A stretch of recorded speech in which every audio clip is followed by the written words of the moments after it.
ছাতা নিয়ে এসেছি, কিন্তু ছাতা খুলিনি, খুলেছিলাম, বন্ধ করে দিয়েছি।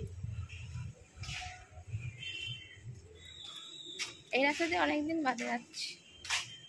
বিছানা একদম ঝকঝকে তকতকে হয়ে গেছে, বিছানা কমপ্লিট। এবার ঝাড়ু দিতে চলে এসছে।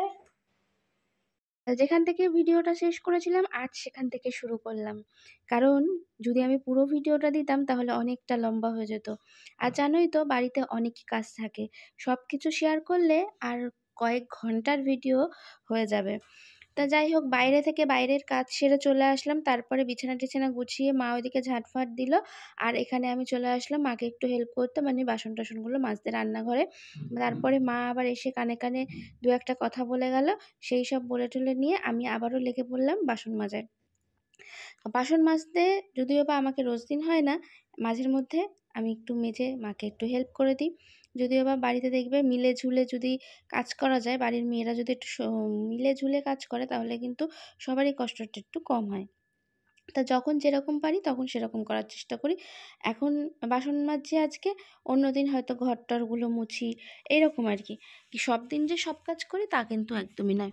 তা যাই হোক, আমি কিন্তু আজকে করতে হবে, আজকে অনেক বেলা হয়ে গেছে, যেহেতু মানে বাইরে গেছিলাম, তার জন্য দুজনেই, আর দুজন মেয়ে যদি বাইরে বেরিয়ে যায়, বাড়ির মেয়েরা যদি বাইরে কিছু কাজে দরকারি কাজে বেরোয়, তাহলে এসে কিন্তু তাদেরকেই আবার কাজগুলো সারতে হয়, তখন কিন্তু সেই কাজগুলো আর কেউ করে রাখবে না।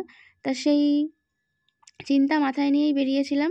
এসে যথারীতি ভেবেছিলাম যে বেলা হয়ে গেছে যখন, আর কাজ করতে ইচ্ছা করছে না, মানে রোদে রোদে এসেছি তো শরীর তখন দেখবে পুরোটাই ছেড়ে দেয়, মনে হয় যেন একটু রেস্ট নিয়ে আবার শুরু করি। কিন্তু আবার সেই দেখলে হবে, কাজ তো মাথার উপর থাকলে দেখবে তখন যেন রেস্ট নিতেও ইচ্ছা করে না।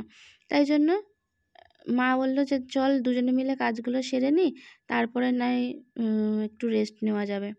তো চলো, আমি যেমন বলা সেমন কাজ, আমি এদিকে এইগুলো করতে লাগলাম, আর মা ওইদিকে ঘরটরগুলো ঝাঁটফাট দিয়ে, মায়ের ওইদিকে সোফা টোফা গোছানোর আছে।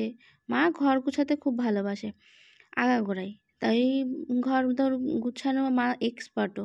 তা আবার এসে বলে কি যে বিছানার চাদর নাকি পাল্টাবে।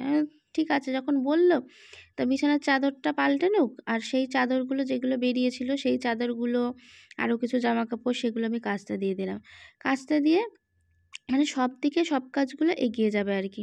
তারপরে আবার এই বাসন টাসনগুলো মোছামুছির আছে, আর এইখানে এখন গ্যাস ট্যাসও মুছতে হবে। একেবারে করছি সকালে, রান্নাঘরটা পুরোটা পরিষ্কার করেই বেরোনোটা ভালো নয় কি? আর দেখবে টুকটুক করে বাসন কিন্তু আমাদের প্রচুর পড়ে। আমি তাই মাকে বলছিলাম, মা আমাদের বাড়ি মানে যারা ধরো কাউকে রাখে হেল্পিং হ্যান্ড আর কি, তাদের একরকম, আর আমাদের বাড়িতে যা প্রচুর বাসন বেরোয় কেউ দেখেই প্রথমেই আগে ভয় পেয়ে যাবে। যাই হোক, মা বলে কি হ্যাঁ তোরা তো বিনা পয়সায় আমাকে পেয়েছিস, আর কি দরকার। তার জন্য যাই হোক একটু মজাই করছিলাম।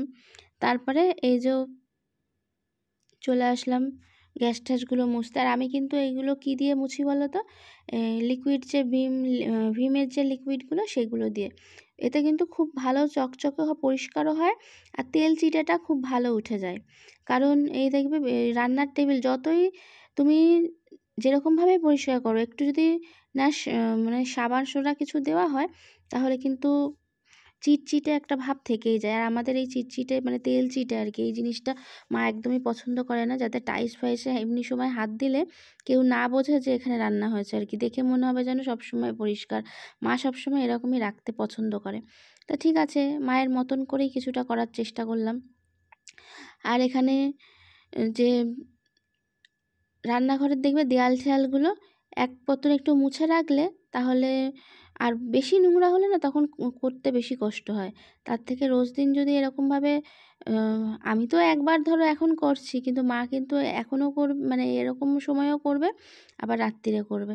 মানে মায়ের আবার একটু বলি না সেই খুঁতখুঁতে একটু স্বভাব আছে, মা এগুলো পরিষ্কার রাখতে পছন্দ করে। রান্নাঘরকে নোংরা দেখলে মায়ের মাথাটা একদম আগুন হয়ে যায়, বলে এরকম নোংরা আমার পছন্দ নয়। যাই হোক, তার জন্য কিছু কিছু রান্না আমাকে করতে দেয় না। তোমরা হয়তো অনেক ব্লগেই শুনতে পাবে যে তুই রান্না করলে যা মানে রান্নাঘর অপরিষ্কার করে রাখিস, তোকে রান্না করতে দেওয়া মানে আমার বিপদ। তার থেকে মঞ্চ রান্না না করিস তাই ভালো। কিন্তু আবার যখন ভালো মন্দ রান্না করে খাওয়াই বলো, সেই কথা কিন্তু কিছু মানে কেউ স্বীকার করে না। তারপরে ও বদনাম তো করবেই, তাই না?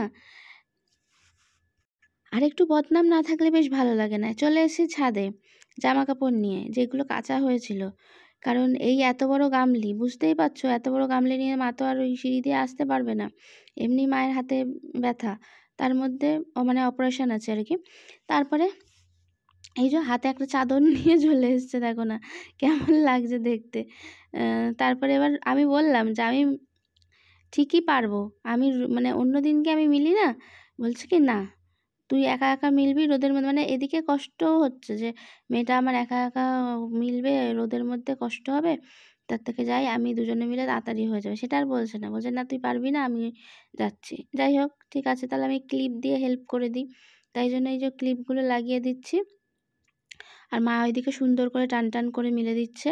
আমার মায়ের যেমনি বললাম না জামা কাপড় মেলারও কিন্তু ওই টান টান না হলে পাতলো তো, মানে পাল্টালো তো, তার জন্য একটু বেশি মানে মেঝেটা আজকে ভাবছিলাম যে মুছবো না, তা ঘর না মুছলেও না হয় না, দেখবে কেমন ধুলো ধুলো বালি বালি করে। এমনি সময়ও করে, আজকে আরও বিছনা টিছনা ঝাড়াঝুড়ি করেছে, তাই জন্য ভাবলাম একটু মুছেই নি। ঘরটাই বা মোছা বাকি থাকে কেন, তাই না?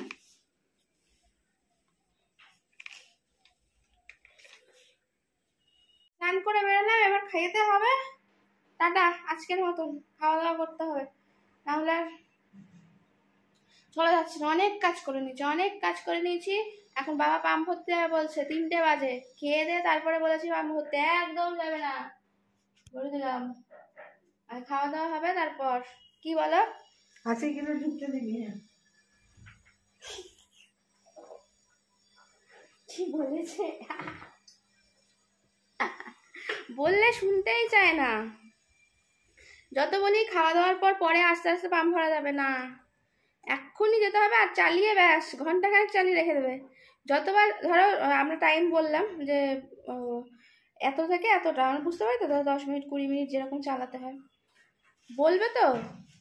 আর এইখানে এসে দাঁড়িয়ে থাকবে, এখান থেকে আর নিচে যাবে না। কি গো যাও পাম্প বন্ধ করো, কি গো যাও, যাবেই না। আর গুড গুড গুড গুড, মানে ওইটুকুনি যেতে মনে 15 মিনিট কাটিয়ে দেবে। ইচ্ছা করে, মানে ভরা হয়নি ভেবো না, করে ইচ্ছা করে বলছে কি আজকে একটু বেশি কাজ বাজ হয়েছে ঘরে, মানে দেখতে পেয়েছে ঘরটার মোছামুছি করেছি, তাতে কি তাতে রোজকারি যা হয় তাই তো। বলছে পাম্পের জল সব শেষ হয়ে গেছে, পুরো ট্যাঙ্কি খালি হয়ে গেছে, এবার কি হবে। এই অবস্থা। খেয়ে নি, হ্যাঁ আর কথা বললে আর মাথা ঘুরে উল্টে দেখবো, তারপরে আমরা পড়ে গেছি। বাবা স্ট্রংলি দাঁড়িয়ে রয়েছে, বাবা তো কাজ করে না, বাবা তো কাজ দেখে আমাদের, আমরা কতটা কাজ করছি না করছি দেখাশোনার জন্য বাবা রয়েছে। মানে বাবা বাড়ির মালিক, আর আমরা হলো চাকর বাকর সব।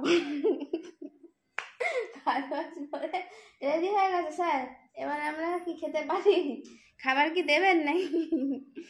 দেবেন না খেতে বলুন তো? এই তো অবস্থা, মালিকের যদি এরকম অবস্থা হয়, এই যে একদিকে হেলা। খাওয়া দাওয়া হয়েছে, চলো চলো মা ইঞ্জেকশন বার করি, খেতে দাও।